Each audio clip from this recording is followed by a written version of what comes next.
kami dari kelompok 5 dan kelompok kami akan membahas mengenai materi, visi dan panggilan dalam pelayanan. Untuk lebih jelasnya, mari kita simak video kami secara bersama-sama.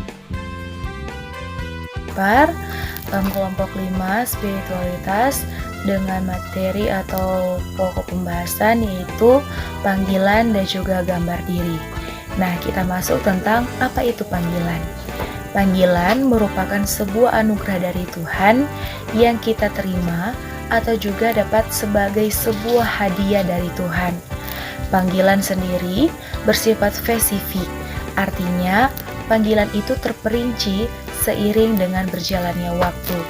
Panggilan juga bersifat progresif, yang artinya sebuah kemajuan atau perkembangan dalam panggilan kita sendiri. Kita masuk dalam gambar diri dalam unsur pelayanan, pembentukan diri. Nah, hal-hal ini termasuk ke dalam pengetahuan tentang diri. Pengetahuan tentang diri artinya pengetahuan yang mencakup tentang fisik dan juga kemampuan seseorang. Kemudian ada juga penilaian diri yang berkaitan dengan pengetahuan diri.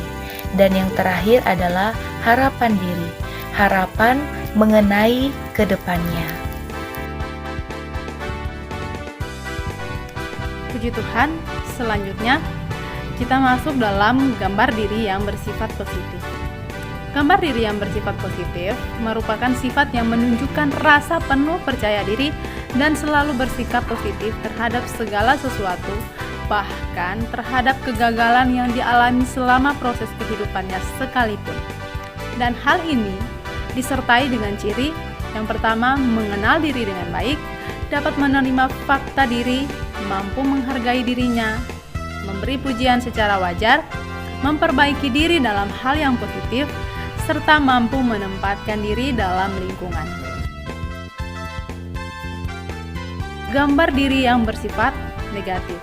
Gambar diri yang bersifat negatif ini disertai dengan ciri di mana orang merasa sebagai pribadi yang lebih baik dengan konsep diri yang negatif.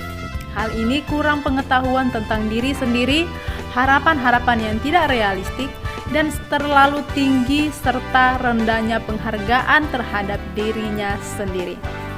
Dan ini dapat dilihat dalam bentuk sensitif terhadap kritik seseorang, responsi terhadap pujian, hiperkritis, kemudian merasa tidak disenangi orang lain dan tidak dapat menerima kekurangannya sendiri.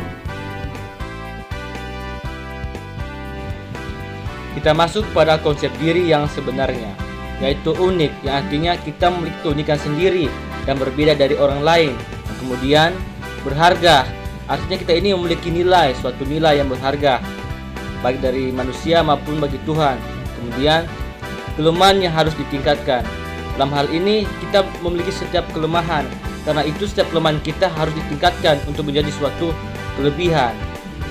Kemudian kekuatan harus dioptimalkan, dan di mana kita memiliki suatu kekuatan itu harus dioptimalkan agar menjadi lebih berkembang, lebih maju dan lebih baik lagi. Kemudian keunikan yang harus disyukuri. Dalam hal ini setiap keunikan atau perbedaan yang Tuhan berikan kita harus syukuri, karena hal itu untuk mencerminkan rasa syukur kita kepada Tuhan Yang Maha Esa. Kita masuk pada bagian kesimpulan, yaitu sebagai seorang hamba Tuhan yang menerima panggilan dalam pelayanan yang dipercayakan oleh Tuhan, maka perlu untuk menerima diri sendiri, baik itu kekurangan maupun kelebihan, sebagai bentuk rasa bersyukur atas apa yang Tuhan berikan pada diri kita yang akan kita pakai nantinya di dalam pelayanan.